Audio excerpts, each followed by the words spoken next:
الحمد لأهله والصلاة على أهلها أما بعد.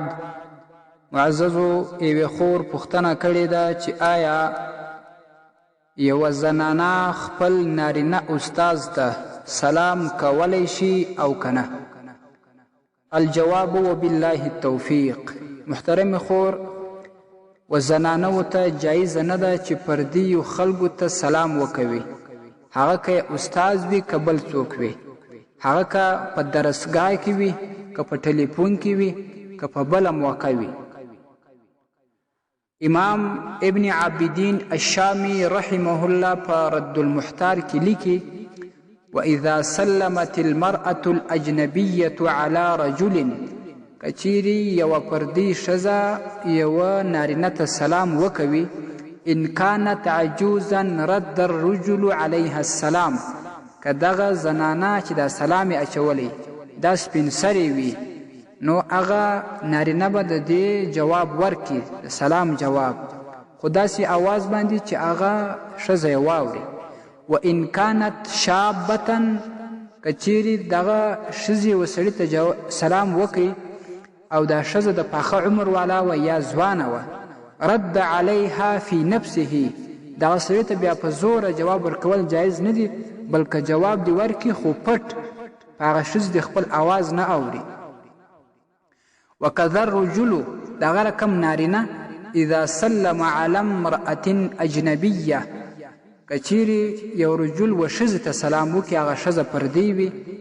نو دې ښځې ته نه ده جایز چې جواب ورکړي، لیکن که هغه سلام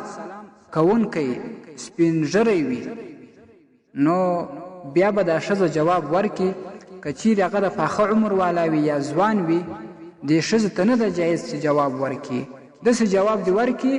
چې صرف دا یې واوري، په هغه دې خپل آواز نه اوري. نو معززو دې ته تاسې ډېر فکر وکړئ چې هغه سنت سلام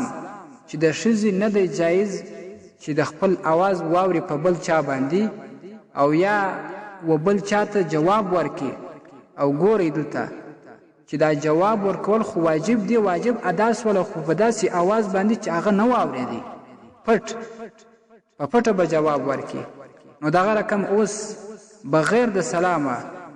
د پردیو خلکو سره په ټلیفون کې خبرې کول، یا بعضې زنانه دومره بې شرمه وي چې راوځي په دوکانونو کې د پردیو سړیو سره عبسې خنداګانې او خبرې کوي،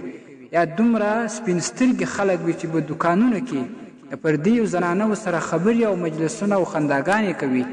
دا په شریعت کې یو ډېر عظیم جرم دی او دا حرام کار دی، او د دې زنانو چې کم مشران دي د هغې څخه به د دې سوال کیږي، هغه هم دا مجرمین دي، نو هغه باید خپلې زنانه منع کړي. دا رقم اوس په ټلیفون کې خبرې کول یا په بازارونو کې یا په نورو موقعو کې دا ټولې جایز نه دي. دې څخه باید هر مسلمان که هغه نارینه وي که زنانه په کلکه باندې ځان وساتي، الا خو مګر که یو اشد ضرورت راسي، یوه زنانه ډېره زیاته مریضه وي، ډاکټر ته ورسي، صرف خپل حالت ورته ووایي، خپله مرضي ورته ووایي،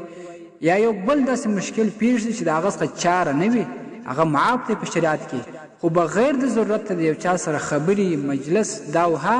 دا ټول په شریعت کې ناجایز او حرام دي او لویه ګناه بلل کیږي. رد المحتار، 6 جلد، 349 صفحه. السلام علیکم ورحمة الله وبرکاته.